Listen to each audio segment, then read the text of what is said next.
Janome.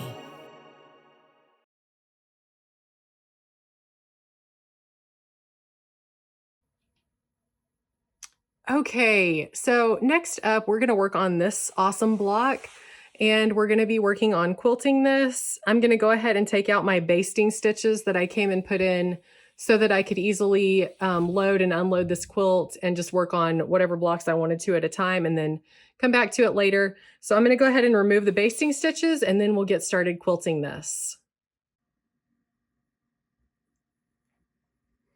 Okay, so I've got my basting stitches removed and I'm ready to start the quilting on this block. I've got a couple of marking tools that I like to use. One is a sew line chalk pencil. I'm not going to be using that on this block, but I am going to be using this sew line water erasing marking pen. And so these marks are going to stay until I spritz them with a little bit of water or take a little sponge with a little bit of water and dab it away. So the first thing that I'm going to do is I'm going to mark the center of my block, okay? And so I'm using a long arm quilting ruler from Janome. It's called the straight edge ruler. You can use a regular ruler for your marking. It doesn't have to be a long arm quilting ruler. But I'm marking these ahead of time just so I know that I'm getting true straight diagonal lines, because it's very important to find the center of this block before we get started. Okay, so you can see that line showed up really nicely. This one I'm going to go over again because it's a little bit faint, which is okay for yourself if you're just quilting it. But for the purpose of video, I want to make sure that my lines are really strong and that they show up very clearly so you can see what I'm doing. The next thing that I'm going to do is I'm going to be quilting on top of these lines that I drew.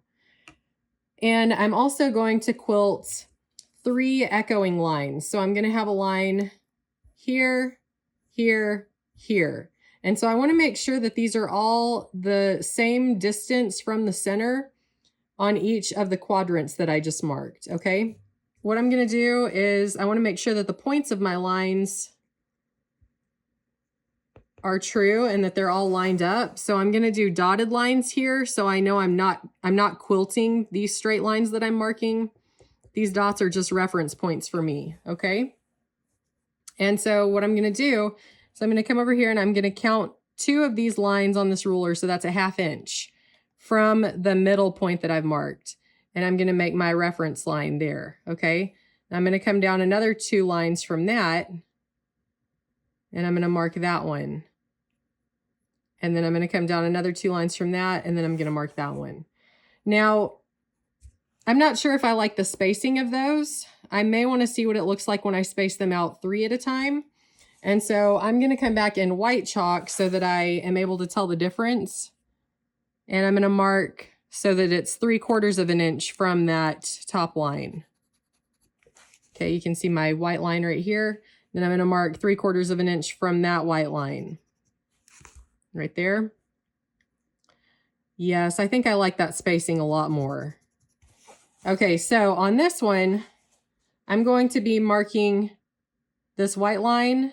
I need to remember that I'm measuring that 3/4 of an inch from my center and then each white line, okay? And so the next one, I'm gonna go ahead and do that in blue, and I'm gonna be measuring this way now. And I'm gonna mark another 3/4 of an inch. You just wanna make sure that your spacing, however you do your spacing, that your spacing is equal, because you want your lines to be spaced out the same way, okay? So I'm doing 3/4 of an inch here from the center. I'm measuring from the center point right here, the intersection. And then 3/4 of an inch there. Doing the same thing over here and here and here. And so I'm not going to draw these quilting lines in, but I am going to go ahead and draw them in here so I don't get confused, because I have multiple lines marked. And like I said, I'm using the white reference points instead of the blue on this one. So I'm going to go ahead and draw my straight lines so I know where I'm supposed to be quilting. And so I'm doing the outer the outer edge of the square, drawing up to meet that white point and then back out, okay? Very simple ruler work. It's not really intricate or complex except for this little bit of marking that we're doing ahead of time. You don't really have to do all this marking. The main thing that you would need to mark maybe as a reference is this white reference point so that you know what your spacing is going to be like. Otherwise, you can just line your ruler up and go. Okay, so this is going to be quilted on each one of these quadrants, okay? So we've got that set up. The next thing that we need to do is we need to do the same thing out here. We're going to be doing a slightly different design out in the, this is the darker pink. Let's call this watermelon. This is like a watermelon color, kind of a hot pink. And so what I need to do is I need to find, I'm going to do my dots here again because I'm not going to be quilting these lines, but I do need that as a reference, okay? So I'm going to go ahead and mark these dots here. Going to mark it down here. And then up top also.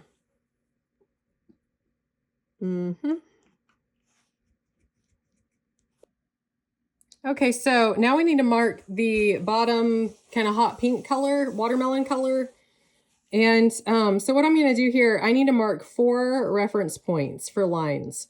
And so what I'm going to do is I'm going to measure 2.5 of these little lines, which is really works out to like 5/8 of an inch from this top point. So I'm going to measure 2.5 of these lines, or 5/8 of an inch if you're using a regular rotary cutting ruler. And I'm going to mark those little reference points, 2.5. I need one more. Okay, great. And so now what I'm going to do is I'm going to line up my ruler from the corner of this piece and intersect it here. And on this outer triangle, we're going to be doing something a little bit differently. We are going to quilt pebbles inside each alternating little boomerang shape that we're creating here.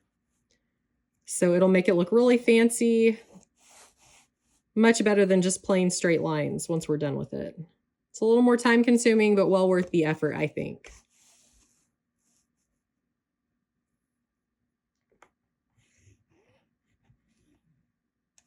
Awesome. Okay, so we've got this marked, and just as a kind of a reminder for myself later, I'm going to draw in a few little pebbles here so that I remember which ones I'm doing.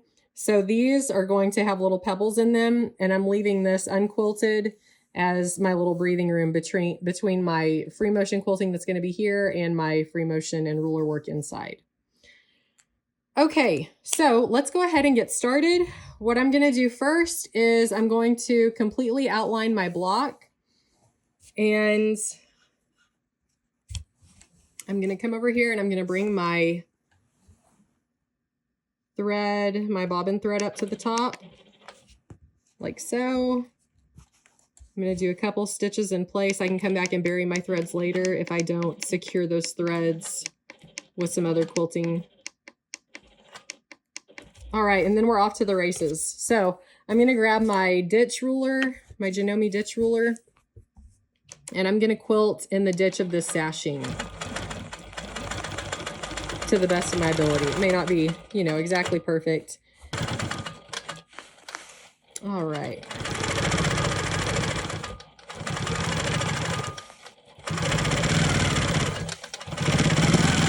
So the reason that I'm stitching the outline of this block first is to kind of stabilize this whole block before I start any of the quilting inside the block.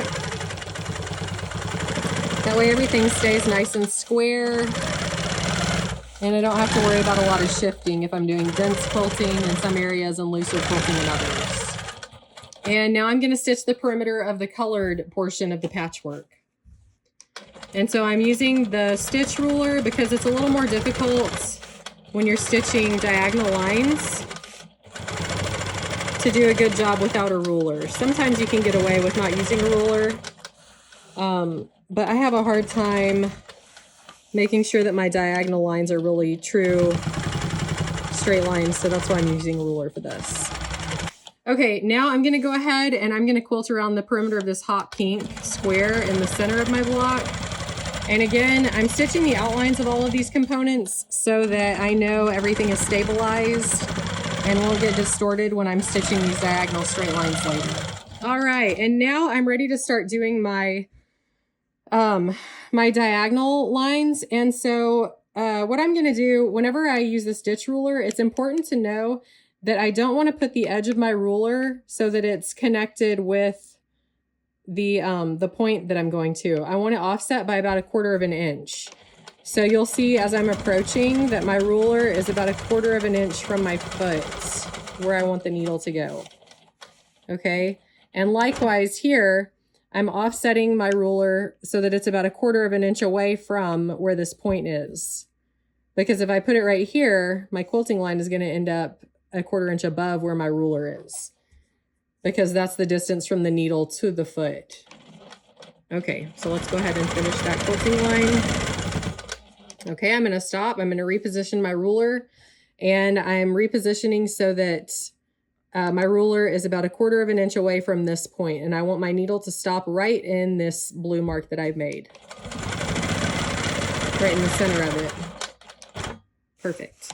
Now I'm going to reposition my ruler, and some people don't stop quilting. They may just pause the machine to reposition. That's totally fine. For the sake of the video, I'm explaining more what I'm doing step by step. So I'm repositioning so my ruler's offset about 1/4 of an inch from that intersection of fabric. Okay, I'm stopping. I'm repositioning again.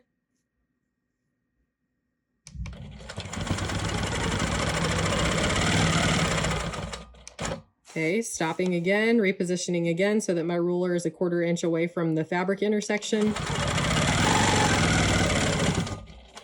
And okay, so now I've done all 3 of these lines. My next move is going to be to finish these lines here. And then we'll go from there. So I have not traced these lines in, but we're going to be doing the same method as before. So my ruler is going to be 1/4 of an inch away from the mark that I've made over here. So I'm stitching to the center of that mark. I'm stopping and I am repositioning my ruler. Great. Okay, I'm repositioning again, and I want my ruler about 1/4 of an inch away from the mark that I made. So it's going to be right here. Repositioning again, 1/4 of an inch away from the fabric intersection. Okay, and I'm going to keep going like that.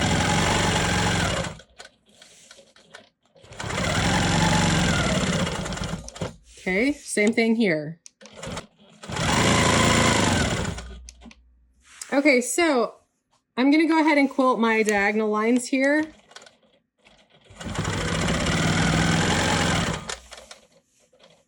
And you do have the option, you don't have to quilt those if you don't want to, but I like the extra kind of explosive look of that. I really like how that looks. And let's see, I think I'm going to follow this line down. I'm stitching on top of a previously stitched line. Okay, now I'm going to finish up that diagonal. Awesome. Okay, so now I'm ready to go ahead and quilt my lines that I drew here, my reference points, and these were 2.5 lines apart, or 5/8 of an inch apart. Okay, I'm quilting these exactly the same way that I did the hot pink center. And then I'm going to come back and I'm going to quilt pebbles inside 2 of these little boomerang shapes.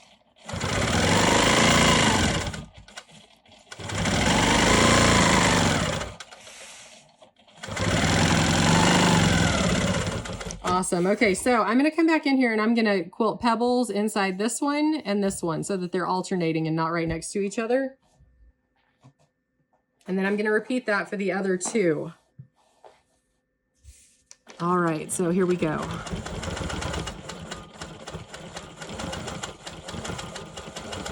And on these, you may need to bump up your stitches per inch just because of how tiny the space is. The tighter the curves that you're quilting, sometimes the higher your stitches per inch need to be so that your curves look really smooth and not jagged. So if you're starting to get kind of a jagged curve on your pebbles, you know it's time to bump up your stitches per inch. I'm at a 13 stitches per inch, and it probably wouldn't hurt me to go to 14 or 15.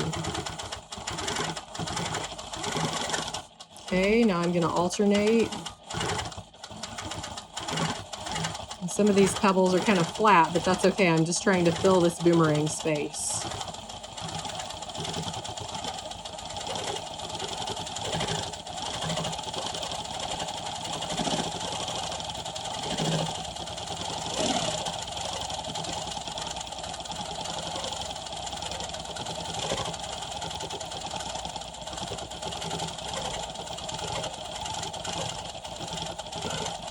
All right, now we're going to continue with the other 3 sections in the exact same way that we did. Okay, so we're done with that. Now we're going to go ahead and do our smoky swirl in the background of all of these. So in the low volume, I'm just going to do my laid back smoky swirl. So I'm going in and then echoing around what I've just quilted. So I'm making kind of a modified S shape, curling inward, making a little hook, back out, back in, and then echoing around.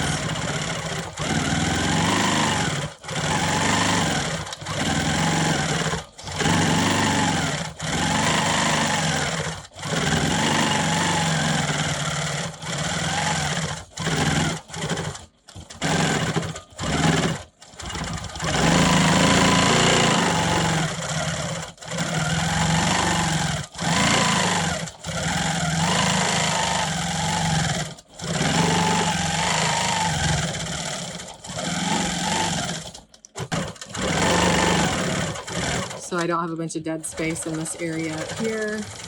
I'm gonna do a little echo, same here. Okay, and I need to reposition a little bit. Here we go.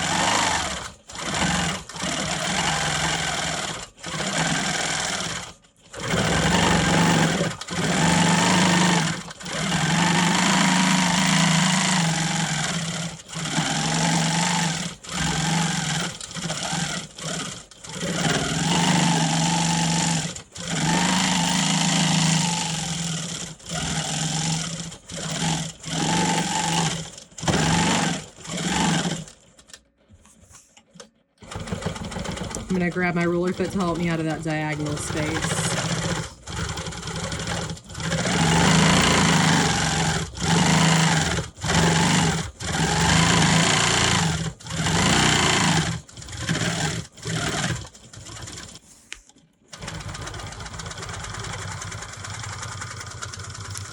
Nice and slow here. And then I'm just going to echo the quilting on this corner. And that is it. We are done with this block. So I'm going to stop and I'm going to trim my top and bobbin threads so that I have enough later on to come and tie those off if I want to and bury them later. All right, so now we've finished this quilt block. Oh, it looks so good, especially next to the little leaf one that we already did. Love that ruler work in combination with those pebbles. Just really, really are awesome. And the smoky swirls for the low volume looks really good too. All right, so we're done with that block.